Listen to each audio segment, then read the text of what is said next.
Hi, I'm Marta Waller. I'm here with Dr. Joe Haraszti. Hi, Joe. Hi, Marta. We've been talking a little bit about Lindsey Lohan. In fact, we've been talking a lot about Lindsey Lohan and the fact that she has checked herself into a sober living facility with on the advice of her attorney, and not really attorney of record, but about to be attorney of record, Robert Shapiro, at Pickford House, which is the Pickford Lofts, rather. Pickford House is not right, but Pickford Lofts, which is the sober living facility he owns. And this is a good first step. Yes. But this isn't really what the court has in mind for her in the long run. But maybe you could explain the difference between a sober living facility, an outpatient rehab facility, inpatient, and then a more locked down facility. Yes. Well, sober living is usually reserved for someone who's already been through either an inpatient or an outpatient program where they have been successfully detoxed from whatever drug they were using, whether it be alcohol, opioids such as morphine, heroin, or sedative hypnotics such as the benzodiazepines, alcohol, and any number of other drugs, psychostimulants, and so forth. So this is for people who have completed their detox, who've started their rehab, who have completed at least the first 3 steps of the 12-step program, where they've acknowledged or admitted that they are powerless over their addiction, and where they have begun to work the steps. And the first 3 is thought to be the most important, that you should complete either in an intensive inpatient program or an intensive outpatient program. And then this is followed by sober living, which can go on anywhere from a few months to a year or even longer if a person feels that they need that kind of structure and support to maintain sobriety.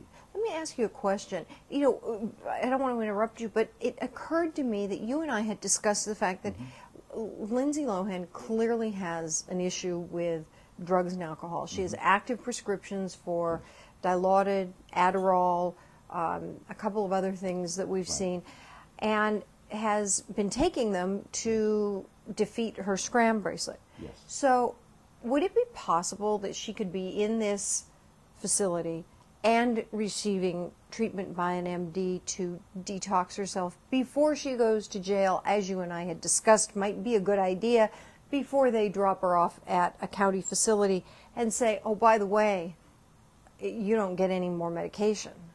Yes, absolutely.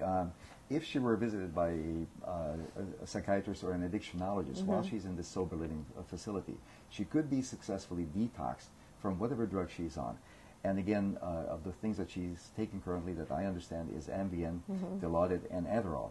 Now, Dilaudid is the most difficult thing to detox from. Dilaudid is a very, very powerful opioid agent, very similar to morphine. It's hydromorphone. It's a semi-synthetic opiate which is extremely powerful and very addicting and very difficult to detox from. And I understand that she's been on this for possibly a year. So it's going to be a tough detox. But it could be done in this type of a setting, provided she had a doctor who would come visit her on a regular basis and would kind of observe her carefully, watch her, and wean her off. Because if she has to go to jail, it's going to be very difficult for her. Then she would literally have to kick the habit. Now, opioid detox is not life-threatening, so it could be done that way. You know, you can throw someone in the jail cell and they will detox. It's not going to kill them, but it is extremely painful and extremely difficult, and the person goes through the agonies of hell if it's done in a jail cell without any type of a medical way of trying to overcome some of the difficulties.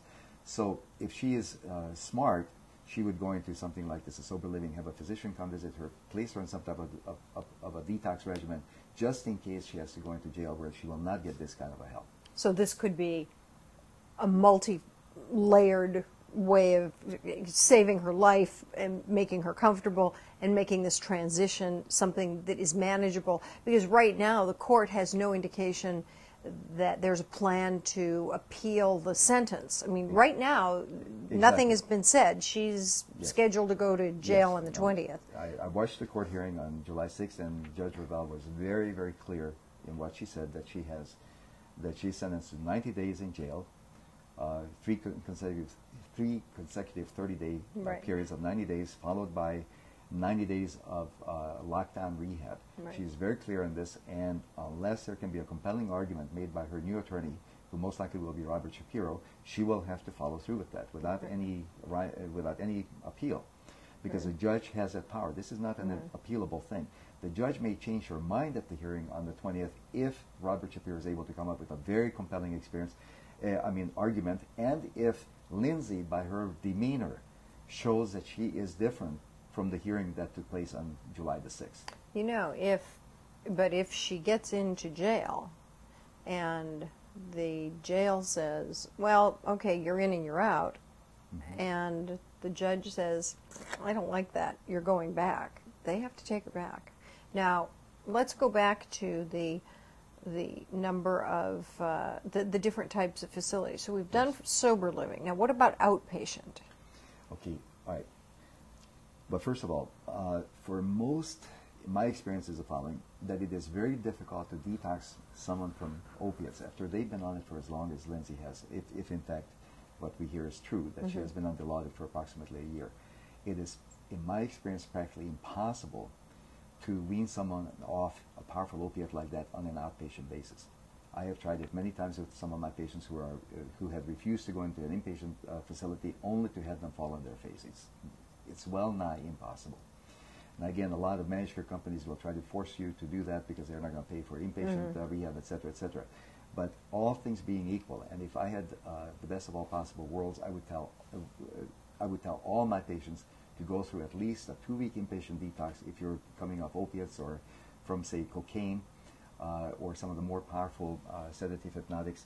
At least 2 weeks inpatient, followed by at least 2 to 4 weeks outpatient, intensive outpatient, where you go 5 days a week, 6 hours a day minimum, and then you immerse yourself into 12 steps, 90 meetings in 90 days. Okay, so, but she could conceivably do this in this short amount of time, enough to get herself, because she's not going anywhere, right, and then get into court. Yes, get into herself. jail. She could detox herself. As long as she doesn't have access to anything. Exactly. And I think, her family and Mr. Shapiro very wisely suggested that she go into this outpatient rehab, where first of all they can keep an eye on her. She's not going to be left alone, because as we had said before, we were very concerned about her tendency to harm herself possibly, because she could be very frightened, and most likely she is very frightened about the idea of going to jail. No one likes that, and especially someone who is so fragile and so childlike and immature as Lindsey. Lindsey's a beautiful person, a wonderful actress, but she is extremely immature. She really is like a woman child. She has all the appearance of an adult woman, but in fact she's a child. A little girl. A little girl. So now the next, in the last minute or and a half we have, so the next level then would be a lockdown facility. The next level would be a lockdown facility, which if, say, Judge Revel would agree to forego the jail, and in lieu of jail, she would go to a rehab facility which would be locked down just like jail, except that she would receive active treatment, and it would not be the structure and regimen of a jail cell and all the attendant problems, but rather where the counselors and other members of other residents are all trying to detox and are going through the same process together. And an example of that would be something, well, again, I hate to mention names, but there's a well-known facility here in Pasadena that is locked down. My problem with that facility is that it is not sufficiently medically oriented or psychiatrically oriented. I think that Lindsey will need both psychiatric intervention as well as drug and alcohol intervention. It will not be enough just to take a very heavy-handed, no-nonsense chemical dependency approach, because that will only scratch the surface of her problems.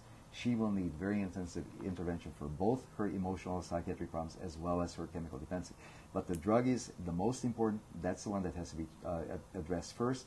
And once her mind is clear, once she's able to think clearly and her brain is not influenced by drugs, then she can make some real progress in terms of straightening out her life. And again, it's very, very important that her family be involved in all this. I'm very glad to hear that Mr. Shapiro, who has gone through this personally with his son, is the one who's hopefully going to be at the helm of this situation with Lindsey, and hopefully Lindsey will have the motivation to want to get better.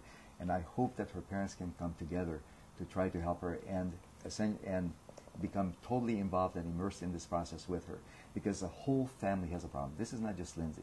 This is her entire family. Well, it looks like she's getting the help she needs now, and we're certainly going to keep following it. Yes. And that's all we have time for now, so we'll catch up next time. Until then, I'm Marta Waller. And I'm Dr. Joe Haraszti. Have a great evening. Thanks for watching.